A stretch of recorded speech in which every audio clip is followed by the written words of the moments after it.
जय श्री महाकाल। मैं करुणा निधि दुबे अपनी नई चैनल द क्वांटम क्वेस्ट के साथ। कल हमने बात की थी मोशंस के टाइप्स के बारे में, या फिर मोशंस कितने टाइप्स के होते हैं। तो हमने जाना था कि मोशंस 3 टाइप्स के होते हैं basically, linear motion, circular motion and rotational motion. और 2 तरह के मोशंस के बारे में और जाना था, वो था ऑसिलेटरी मोशन और पीरियडिक मोशन। और आज हम बात करेंगे दूरी और विस्थापन के बारे में। दूरी अर्थात डिस्टेंस एंड विस्थापन मतलब डिस्प्लेसमेंट। दूरी और विस्थापन क्या है? तो डिस्टेंस जैसा कि हम शब्द से ही जान रहे हैं कि दूरी क्या होगी। जब हम एक पॉइंट से, यानी कि जैसे हम कभी घर पर हैं, हमें कहीं जाना है, तो हम जो एक जगह से दूसरी जगह की बीच की जो लंबाई को तय करते हैं, जो पाथ हम तय करते हैं, उसे हम कहते हैं दूरी।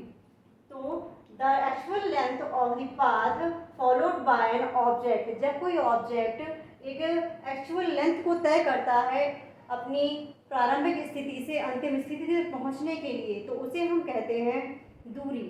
दूरी एक SI जो यूनिट होती है उसे हम मीटर में मेजर करते हैं, और ये एक स्केलर क्वांटिटी है। इसके लिए हमें डायरेक्शंस की ज़रूरत नहीं होती कि हम एक डायरेक्शन को ही फॉलो करके चले कि हमें इस डायरेक्शन में जाना है, देन हम उस डायरेक्शन में जाएं। जो पाथ हमें उचित लगेगा उस पर हम ट्रैवल करेंगे और अपनी फाइनल पोजीशन पर पहुंचेंगे। फॉर एग्जांपल के लिए हम कहते हैं, माना ये कार है कोई, ये फिक्स पॉइंट ए पर है जिसको एक डिस्टेंस तय करनी है। मान लीजिए पहले यहाँ पर गया बी पॉइंट पर, देन आफ्टर उसकी जो एक्चुअल डिस्टेंस ये थी, इधर ये गया सी पॉइंट पर, देन अपनी वापस से उसी कंडीशन में वापस आ गया।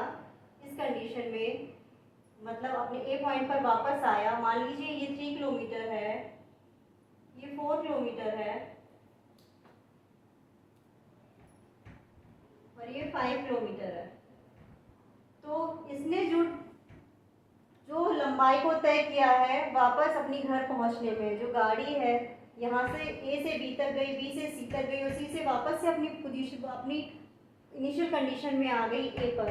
तो इसने जो यहाँ पे जो लंबाई को तय कर रही है, यानी कि A B plus B C plus C A equal के इसकी क्या हो जाएगी? डिस्टेंस हो जाएगी।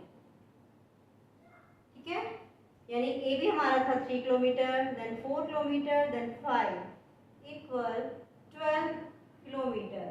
तो ये उसकी क्या हो गई? डिस्टेंस हो गई। तो डिस्टेंस हमारी, हम नॉर्मल वे में कह सकते हैं कि इसके लिए कोई हमें डायरेक्शन नहीं चाहिए है, हम सीधे पाथ में भी गति कर सकते हैं। मान लीजिए ये पॉइंट ए है, ये हमारा पॉइंट बी है, ये हमारी इनिशियल पोजीशन थी, ये हमारी फाइनल पोजीशन थी। तो हमने जो ये डिस्टेंस मान लीजिए मेजर की, ये हमारी 5 किलोमीटर है, तो हमारी डिस्टेंस इसमें हो जाएगी 5 किलोमीटर।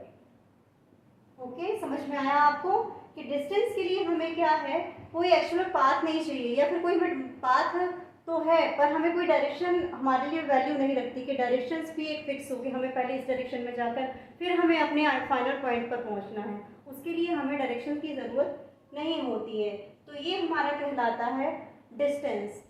अब हमारी बारी आती है आखिर डिस्प्लेसमेंट क्या होता है, विस्थापन क्या है, उसे आज मैं ओरली आपको बताती हूँ। उसके बारे में जो डिस्क्रिप्शन हमें जो डिस्क्राइब करना है, दोनों में जो हम डिफरेंस भी बताएंगे वो मैं आपको कल बताऊंगी। आज मैं आपको ओरली बताती हूँ आखिर डिस्प्लेसमेंट क्या होता है।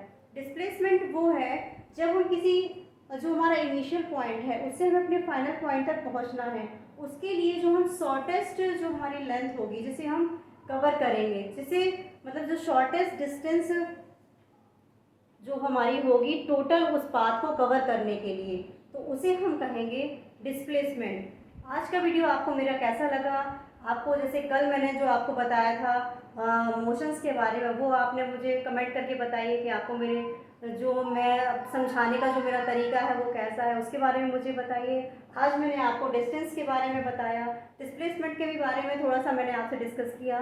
कल आपको उसके ब्रॉड रूप में मैं आपको उसको डिफ़ाइन करूँगी और उसमें दोनों में डिफरेंस भी बताऊँगी। कैसा लगा आपको मेरा वीडियो आप मुझे ज़रूर कमेंट करके बताएं। तब तक के लिए नमस्कार।